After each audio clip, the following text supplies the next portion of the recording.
Next देखते हैं types of peripheral nervous system. दो तरह के हैं, सोमैटिक न्यूरल सिस्टम और ऑटोमेटिक नर्वस सिस्टम। ये पहले देख लिया था हमने, इसको डिटेल में पढ़ेंगे। तो ये होती हैं वॉलेंट्री टाइप की और ये होती हैं इनवॉलेंट्री टाइप की। यह तंत्र आवेगों को सीएनएस से कंकाली पेशियों तक ले जाता है। ठीक है, सीएनएस से कंकालीय पेशियों तक सोमैटिक में ले जाता है बॉडी में, यानी कि, और ये है आवेगों को सीएनएस से हृदय पेशी, स्मूथ मसल में और ग्रंथियों तक ले जाता है। ठीक है, ये सीएनएस, दोनों सीएनएस से ही ले जाने का काम करेंगे, लेकिन ये सीएनएस से स्केलेटल मसल पर ले जाता है और ये सीएनएस से कार्डियक मसल और स्मूथ मसल पर सेंसेशन या इम्पल्शन को ले जाता है और ग्लेन्स तक ले जाता है। ठीक है, automatic nervous system, ANS autonomic nervous system, ये क्या है इसकी बात कर रहे हैं ना, ये डिटेल में पढ़ रहे हैं। अनैच्छिक यानी कि इनवॉलेंट्री, और नियंत्रण इसका होता है मेडुला से हाइपोथैलेमस द्वारा होता है। ये अनैच्छिक होती हैं, इसका नियंत्रण किससे होता है? मेडुला ऑब्लोंगेटा से होता है, हाइपोथैलेमस के द्वारा। इनमें भी दो प्रकार के नर्व फाइबर पाए जाते हैं। पहला है प्री गैंग्लियोनिक नर्व फाइबर, दूसरा है post ganglionic nerve fibre. Pre ganglionic nerve fibre में माइलिनेटेड होती हैं और पोस्ट गैंग्लियोनिक नर्व फाइबर को कैसी होती हैं? नॉन माइलिनेटेड होती हैं। अब देखते हैं सिंपैथेटिक और पैरासिम्पैथेटिक। सिंपैथेटिक में इमरजेंसी में काम करता है, ये इमरजेंसी एनर्जी कंज्यूम करता है और थोरेसिक को लंबर तक फैला रहता है, T1 से लेकर T3 तक। ठीक है, थोरेसिक कैविटी में थोरेसिक से लंबर तक T1 से L3 तक फैला रहता है। पैरासिम्पैथेटिक में क्या है? ये इमरजेंसी से बाहर लाने का काम करता है, ये एनर्जी सेव करता है और ये क्रेनियोसैक्रल आउटफ्लो कहते हैं इसको।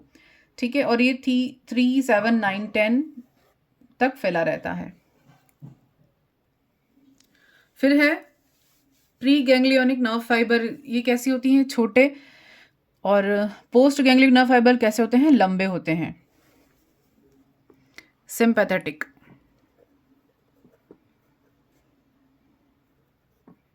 और ये पैरासिम्पैथेटिक।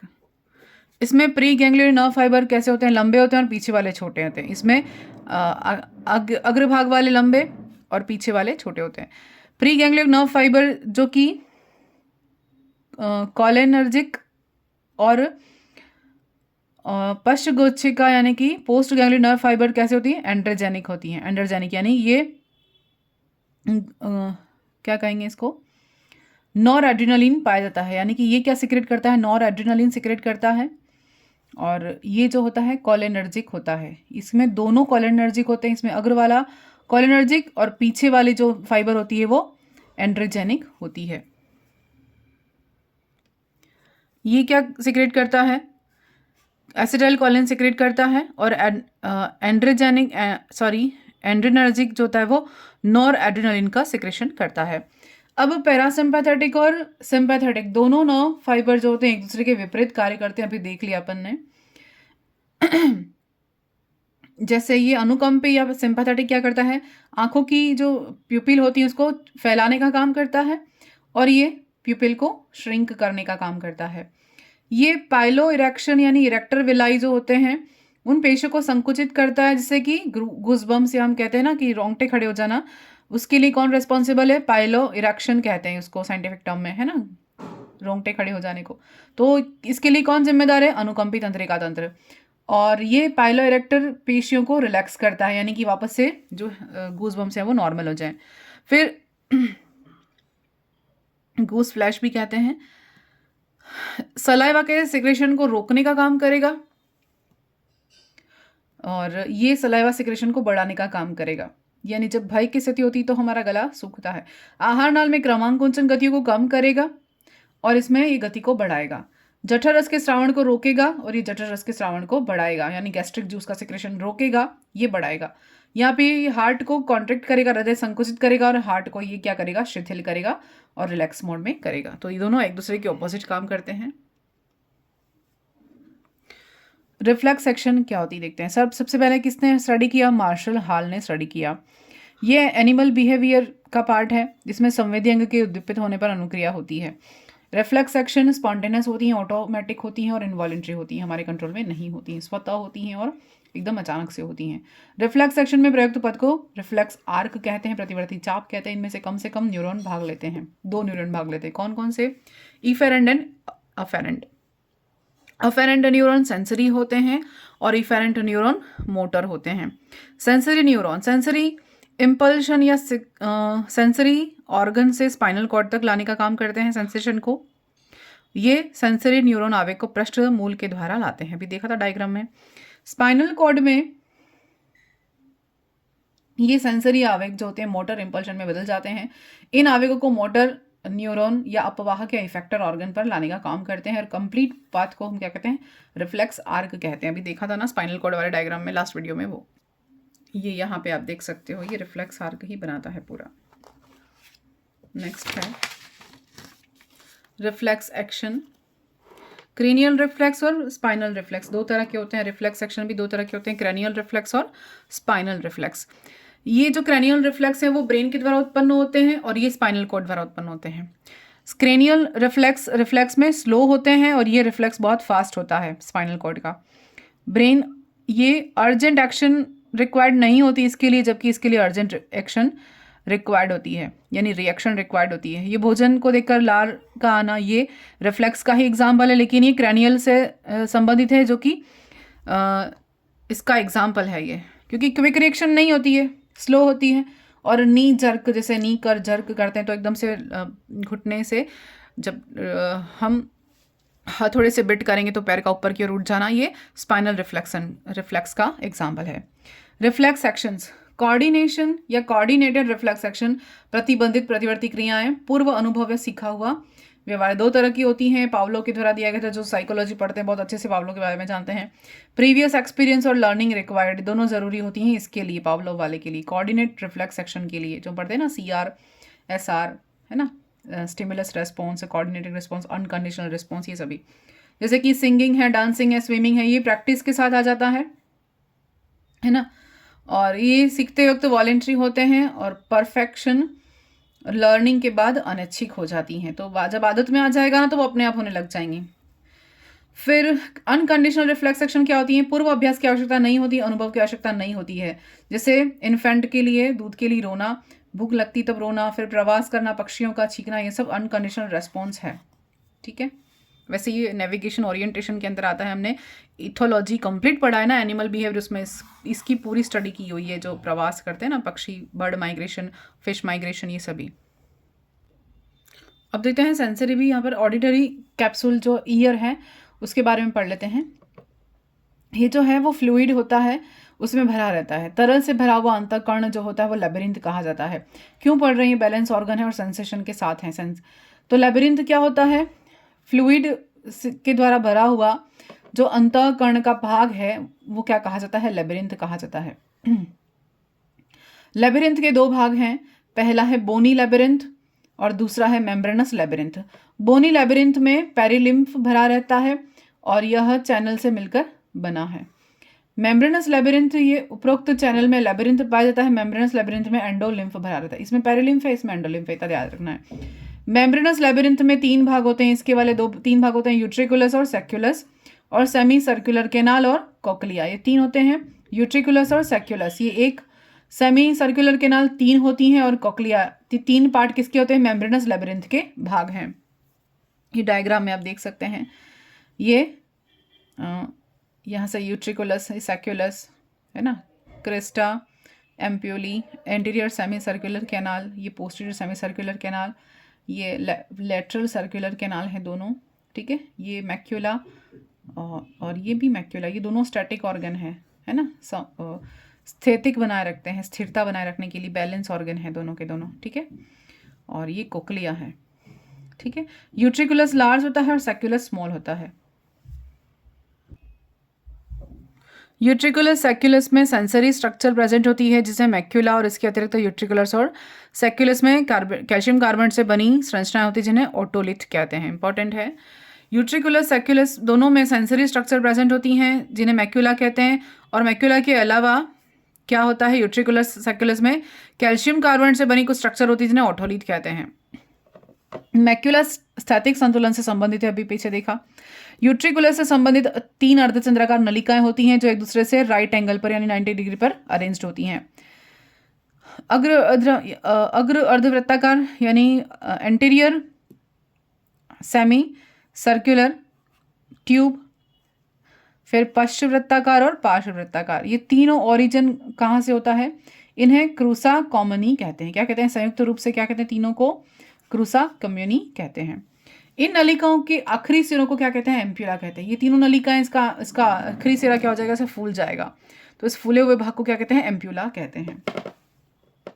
फिर एम्प्यूला में पाई जाने वाली संवेदी रचना को क्रिस्टा कहते हैं। एम्प्यूला में जो संवेदी संरचना है ना, उसको क्या कहते हैं? क्रिस्टा कहते हैं, जो डायनेमिक इक्विलिब्रियम से संबंधित होती है। यानी ये क्रिस्टा जो है वो किससे संबंधित है? डायनेमिक इक्विलिब्रियम से संबंधित है।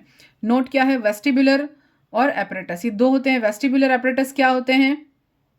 यूट्रिकुलस और सेक्युलस और अर्धवृत्ताकार नलिकाएं तीनों मिलकर क्या बनाते हैं? वेस्टिकुलर एपरेटस का फॉर्मेशन करते हैं। यूट्रिकुलस, सेक्युलस, ये दोनों नलिकाएं, और ये अर्धवृत्ताकार नलिकाएं, ये तीनों मिलकर क्या करते हैं? वेस्टिबुलर एपरेटस का निर्माण करते हैं। कॉक्लिया क्या है? कॉक्लिया एक कुंडलित रचना है। मानव में इसके 2.75 कुंडलन पाए जाते हैं, यानी इतने 2.5 लगभग के वलन पाए जाते हैं। और ये सुनाई देने वाला अंग क्या है? कॉक्लिया में पाया जाता है। जो हमें साउंड हियरिंग के लिए रेस्पॉन्सिबल है ना, वो कहाँ पाया जाता है? साउंड के लिए रेस्पॉन्सिबल ये कॉक्लिया में पाया जाता है। बाकी सारे बैलेंस का ऑर्गन का काम करते हैं, बैलेंस करने का, बॉडी को इक्विलिब्रियम में रखना, बॉडी को स्थैतिक संतुलन में रखने का काम करते हैं। बाकी सारे कॉक्लिया करता है हियरिंग के लिए, साउंड के लिए रेस्पॉन्सिबल है। नेक्स्ट है ये कॉक्लिया के स्ट्रक्चर है।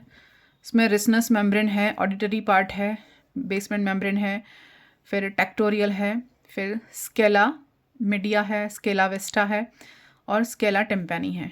देखते हैं कॉक्लिया में 3 पार्ट हैं, डॉर्सल, मिडल और वेंट्रल। डॉर्सल पार्ट क्या है? सेक्युला वेस्टिब्यूलाई, ठीक है। स्केला मीडिया और स्केला टिम्पैनी, ये 3 भाग हैं किसके? कॉक्लिया के।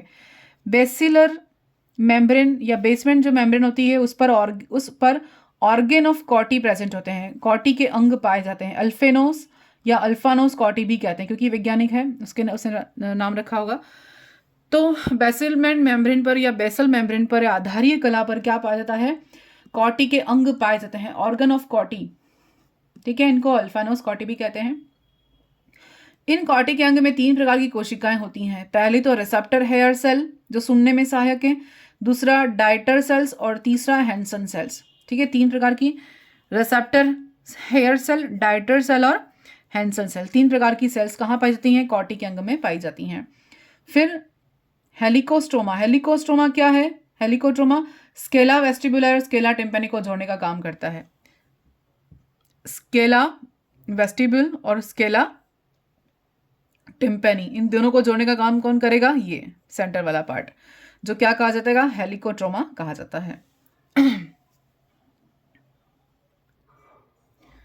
मैकेनिज्म ऑफ हियरिंग, ये देखते हैं फ्लो चार्ट से।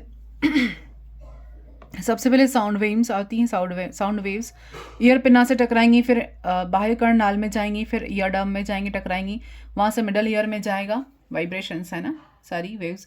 फिर ओरल विंडो, उसके बाद स्केला वेस्टिब्यूलाई, उसके बाद बेसिलर मेम्ब्रेन में जाएगी, और इस बेसिलर मेम्ब्रेन में इस लहर के कारण जो वेव आती है ना, उसके कारण कॉटी के अंग पर जो हेयर सेल होती हैं, फिर टेक्टोरियल मेम्ब्रेन होती है, उसके विपरीत बैंड हो जाती है, हेयर सेल बैंड हो जाती है टेक्टोरियल मेम्ब्रेन के ऑपोजिट साइड में, जिससे क्या होता है? आगे की ओर जो इम्पल्शन है वो तंत्रिका द्वारा मस्तिष्क के कॉर्टेक्स भाग में ले जाए जाते हैं, और मस्तिष्क में जाकर यहाँ पर जो सेंसेशन प्रेजेंट है ना, इम्पल्शन, फिर मस्तिष्क में जाकर ध्वनि का आकलन होता है, किस तरह का साउंड है वो एनालिसिस होगा, उसके बाद हमें पता चलेगा कि किस तरह का साउंड है, ठीक है।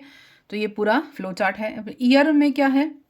स्टेटो एकॉस्टिक ऑर्गन, जो ईयर क्या है? हियरिंग और बैलेंसिंग का काम करता है। स्टेटो ईयर को क्या कहते हैं? स्टेटो एकॉस्टिक ऑर्गन कहते हैं। या इन दोनों में बैलेंसिंग का काम कौन करेगा? Semi circular utriculus, semi circular canal, utriculus और सेक्युलस, ये तीनों मिलकर क्या करेंगे? बैलेंसिंग का काम करेंगे, संतुलन का काम करेंगे। और सुनने के लिए कौन जिम्मेदार है? कॉक्लिया। कॉक्लिया में क्या? हियरिंग प्रेजेंट, जो हेयर प्रेजेंट होता है ना, वो कॉक्लिया में हियरिंग ऑर्गन का काम करेंगे, ठीक है। नेक्स्ट है आई के बारे में देखते हैं। स्कल के आई ऑर्बिट में आई बॉल प्रेजेंट होती है, एक पेयर होती है स्पेरिकल और फोटो रिसेप्टर फंक्शन होता है, मींट फॉर विजन। नेत्र गोलक को घेरे हुए 3 परतें होती हैं, कौन कौन सी? फाइब्रस ट्यूनिकस, कॉरोइड या कैरोटिड लेयर, और दूसरी है रेटिना। ये डायग्राम देखते हैं आई का, ठीक है। सबसे पहले कंजक्टिवा, फिर प्यूपिल, आइरिस और ये निलंबन स्नायु, फिर इसके बीच में एक्वस जब चैम्बर में ह्यूमर भरा रहता है, यहाँ पे सिलियरी बॉडी होती है, ये ऑप्टिक नर्व है, यहाँ पर कोई रोड्स और नो कोन्स, ये ब्लाइंड स्पॉट होता है, यहाँ पर ना कॉर्ड होता है, ना कोन होता है, ना रोड्स होते हैं, शंकु और छड़ कुछ नहीं होता, ठीक है। ये वाइट्रस चैम्बर है, ये कैरोटिड लेयर है, ये स्क्लेराइट लेयर है, 3 लेयर होते हैं ना, और ये रेटिना है, 3 लेयर होते हैं। फिर ये मैक्युला लूटिया, जो खांच होती है ना उसको मैक्युला लूटिया कहते हैं, और ये फोरा सेंट्रलिस बनाती है। और ये शार्पेस्ट इमेज बनाने के लिए कौन जिम्मेदार है? Fovea centralis. Fovea centralis sharpest image बनाने के लिए रिस्पॉन्सिबल है, और केवल कौन प्रेजेंट होता है, ठीक है। सबसे पहला बात देखते हैं fibrous tunic layer. Fibrous tunic layer जो पहली है ना, ये वाली, ये देखते हैं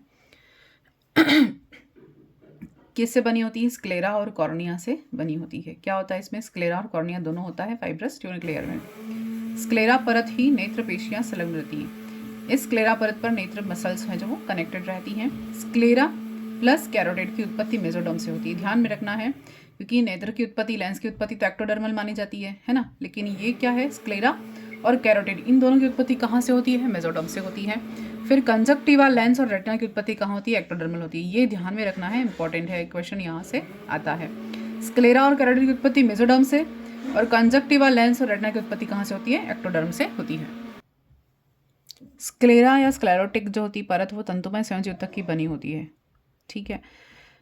कॉर्निया के ठीक ऊपर की ओर एपिडर्मिस से बनी हुई कंजक्टिवा पाई जाती है। फिर है यूविया या कैरोटिड लेयर, ये वस्कुलर ट्यूनिक कहते हैं, इसको क्या कहते हैं? वस्कुलर ट्यूनिक लेयर भी कहते हैं। इसके 3 भाग होते हैं, कैरोटिड, सिलियरी बॉडी और आइरिस।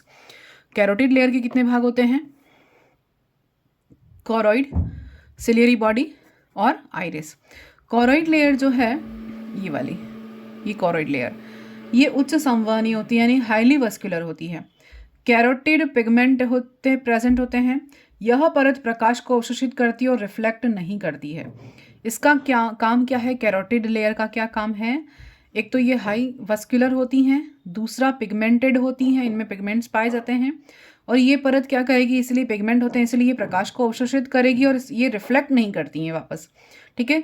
कैरोटिड लेयर कॉर्निया के ठीक पहले मोटी होकर सिलियरी बॉडी और आइरिस का निर्माण करती हैं। या कॉरोइड लेयर जो है, ये एक वाली कॉरोइड लेयर कॉर्निया के पीछे की ओर झाँककर मोटी हो जाती है और किस में डिवाइड होती है? सिलियरी बॉडी और आइरिस दोनों का निर्माण करती है। फिर सिलियरी बॉडी में सिलियरी मसल्स प्रेजेंट होते हैं, एक प्रकार की स्मूथ मसल्स होती हैं। सिलियरी बॉडी में सिलियरी मसल प्रेजेंट होती हैं। ये मसल नेत्र के समंजन के लिए आवश्यक है, यानी कि कोऑर्डिनेशन के लिए आवश्यक हैं, इक्विलिब्रियम के लिए आवश्यक है, ये अकोमोडेशन कहते हैं ना इसको। पास की वस्तु और दूर की वस्तुओं को देखने के लिए बैलेंस का काम कौन करती हैं? ये सिलियरी बॉडी करती है। यानी इसके लिए लेंस को उत्तल या अवतल बनाने का काम करती है, यानी हमें आंखों के लेंस को उत्तल या अवतल बनाने का या एडजस्ट करने का काम कौन करता है? ये सिलियरी बॉडी करती है, अर्थात फोकल लेंथ को एडजस्ट करने का काम करती है सिलियरी बॉडी। तो ये भी क्वेश्चन बन सकता है, बहुत डीप है पर बन सकता है। फोकल लेंथ को बैलेंस करने का, एडजस्ट करने का काम कौन करता है? स्मूथ मसल्स जो कि सिलियरी बॉडी में सिलियरी मसल्स होती हैं वो करती हैं। लेंस से जुड़ा हुआ निलंबन तंतु पाया जाता है। यह निलंबन तंतु सिलियरी बॉडी से, यानी सस्पेंशन एक फाइबर पाया जाता है जो सिलियरी बॉडी से अटैच रहता है। यदि सिलियरी बॉडी की पेशियों में संकुचन हो तो सस्पेंसरी लिगामेंट संकुचित होता है, यानी इससे अटैच है ना, इसीलिए अगर सिलियरी बॉडी की पेशियों में कॉन्ट्रैक्शन होगा तो क्या होगा? सस्पेंसरी लिगामेंट भी संकुचित हो जाएंगे और लेंस कैसा हो जाएगा? उत्तल प्रकार का हो जाएगा, यानी कॉन्वेक्स हो जाएगा। और अगर सिलियरी बॉडी की पेशियां शिथिल हो जाती हैं, रिलैक्स हो जाएंगी, तो सस्पेंसरी लिगामेंट भी रिलैक्स हो जाएगा, तो लेंस कैसा हो जाएगा? कॉनकेव या अवतल हो जाएगा, ठीक है। तो लेंस को कैसे एडजस्ट होता है ये यहाँ पर हमने देखा, मोस्ट इंपॉर्टेंट।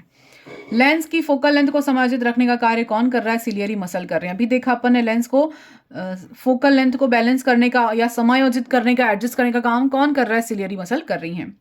अब आइरिस क्या कर रही है? आइरिस पर्दे की तरह काम करता है, यह कॉर्निया के डायफ्राम की तरह काम करता है। ये क्या करता है? सॉरी, कैमरा के डायफ्राम की तरह। ये क्या लिखा है? कैमरा के डायफ्राम की तरह काम करता है। नेत्र की जो प्यूपिल है उसकी साइज को रेगुलेट करने का काम करता है डायफ्राम। प्यूपिल के ठीक पीछे क्रिस्टलाइन लेंस प्रेजेंट होता है भीतर के, प्यूपिल के ठीक पीछे क्रिस्टलाइन लेंस प्रेजेंट होता है। ठीक है, फिर है रेटिना। रेटिना क्या करेगा? भीतर से बाहर की तरफ रेटिना में 3 प्रकार की सेल लेयर पाई जाती है। देखते हैं रेटिना में क्या है। बाहर से अंदर की ओर, अंदर से बाहर की ओर 3 प्रकार की सेल की लेयर है। पहली है गैंग्लियन लेयर, दूसरी है बाइपोलर न्यूरॉन लेयर और तीसरी है photoreceptor cell layer. Photoreceptor cell layer पहले, तीसरा देखते हैं। इनमें रोड और कोन्स प्रेजेंट होते हैं। फोटोरिसेप्टर सेल लेयर में क्या क्या है? रोड्स और कोन्स। रोड्स क्या है? लंबे होते हैं, कोन्स होते हैं छोटे होते हैं। रोड्स क्या, इसको शलाकाएं कहते हैं। ये डीम लाइट में देखने के लिए यूज होते हैं, है ना। डीम लाइट में या कम जो होता है लाइट, उसमें देखने के लिए, अंधेरे में देखने के लिए कौन होते हैं? रोड्स। और ब्राइट लाइट में देखने के लिए, तेज डे लाइट में विजन के लिए कौन है? कौन रिस्पॉन्सिबल है? ठीक है। रोड में एक पिगमेंट पाया जाता है जिसे रोडोप्सिन, रोड से याद रहेगा ना, रोडोप्सिन, रोडोप्सिन। और विजुअल पर्पल कहते हैं इसको, क्या, विजुअल पर्पल भी कहते हैं। इसमें पिगमेंट कौन सा? रोडोप्सिन पाया जाता है। रोडोप्सिन और स्कोटोप्सिन और रेटिनल, ये तीनों का बना होता है। ठीक है। और विटामिन ए यूज होता है इसको बनने के लिए। कौन रिस्पॉन्सिबल है? विटामिन ए का डेरिवेशन है ये, रोडोप्सिन, स्कोटोप्सिन और रेटिनल। रोड में स्कोटोप्सिन होता है, वो विजन के लिए, रात को देखने के लिए रिस्पॉन्सिबल है। रोड्स में स्कोटोपिक जो है वो क्या करेगा? ये प्रोटीन है ना, रात में विजन के लिए रिस्पॉन्सिबल है। कोन में जो फोटोटॉपिक विजन है वो किसके लिए है? डे यानी दिन में देखने के लिए कौन प्रेजेंट है। ठीक है। और कौन्स में क्या होता है? कलर होता है, कलर विजन के लिए। कोन्स में कलर विजन के लिए रेस्पॉन्सिबल कोन्स होते हैं। 3 प्रकार के वर्णक पाए जाते हैं। देखिए रोडोप्सिन तो रोड में पाए जाते हैं, ठीक है, और कोन में कलर विजन के लिए पाए जाते हैं।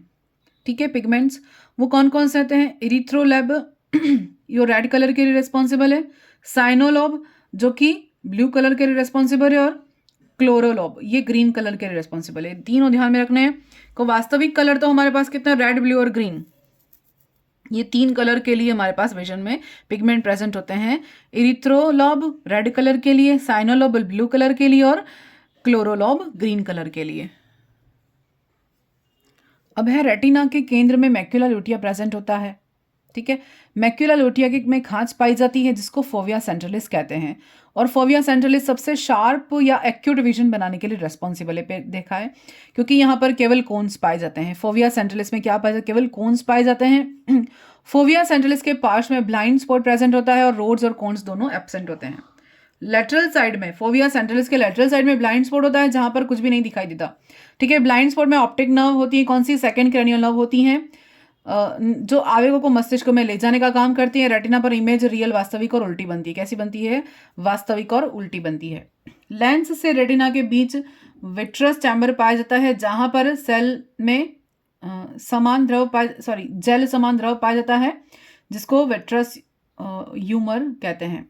ठीक है।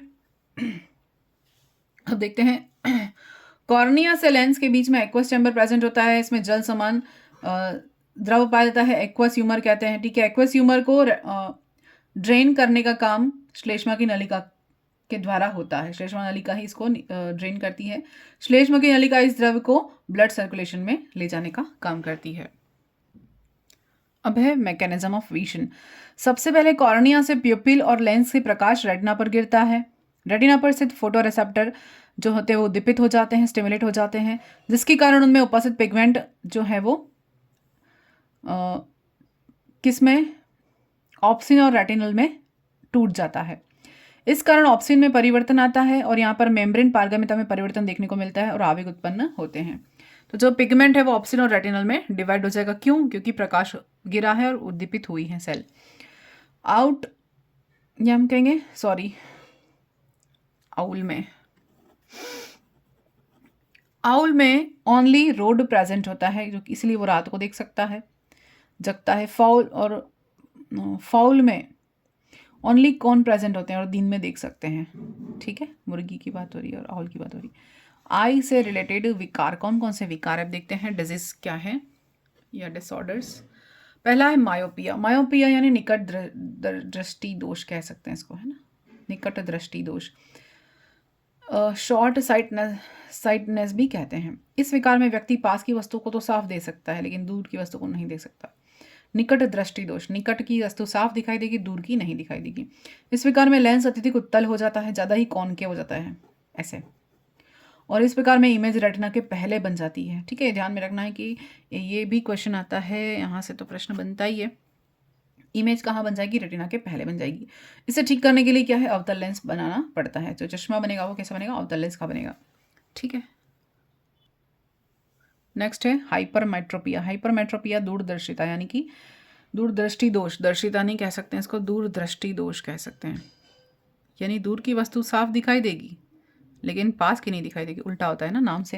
व्यक्ति दूर की वस्तु को स्पष्ट देख सकता है लेकिन पास की नहीं। यह लेंस अत्यधिक कॉनकेव हो जाता है, इसलिए डिजीज होती है, जिससे इमेज कहाँ बनेगी? रेटिना के पीछे बनेगी। इस विकार को ठीक करने के लिए क्या करना पड़ेगा? कॉन्वेक्स यानी उत्तल लेंस वाला चश्मा पहनना पड़ेगा। फिर तीसरा है ओल्ड एज फोरसाइटनेस। वृद्धावस्था में लेंस की जो इलास्टिसिटी है वो कम हो जाती है, इसलिए व्यक्ति पास की चीज़ों को फोकस नहीं कर पाते, और प्रेसबायोपिया भी कहते हैं। क्या कहते हैं? प्रेसबायोपिया या ओल्ड एज फोरसाइटनेस। फिर है एस्टिग्मेटिज्म। एस्टिग्मेटिज्म क्या होता है? इस विकार को कॉर्निया का कर्वेचर गड़बड़ हो जाती है।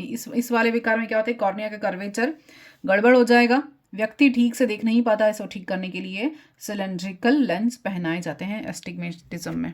ठीक है, ये भी क्वेश्चन आता है, ये रीट में बहुत पूछे जाते हैं ऐसे प्रश्न। फिर ग्लूकोमा क्या है? इस रोग में नेत्र का प्रेशर गड़बड़ हो जाता है और अंधता का शिकार हो जाता है। ठीक है, ग्लूकोमा में।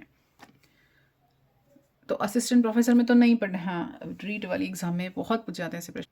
फिर है नाइट ब्लाइंडनेस, रात में न दिखाई देना, कम प्रकाश में न दिखाई देना। ठीक है, कैटरैक्ट क्या होता है? लेंस ओपेक हो जाता है, विजन धुंधला हो जाता है, लेंस को बदलकर ठीक किया जा सकता है। इसको मोतियाबिंद कहते हैं ना वो। फिर है स्ट्रोबिज्म यानी भेंगापन, नेत्र की पेशियों में असमानता हो जाती है, आई बॉल को अच्छे से रोटेशन नहीं मिल पाता। फिर है, ये तो हो गया। ठीक है, ये अपना पूरा चैप्टर खत्म हो गया। कंट्रोल एंड कोऑर्डिनेशन के साथ हमने आई और ईयर को भी देख लिया, मसल्स का पूरा नर्वस सिस्टम पूरा हमने पढ़ लिया है। धन्यवाद।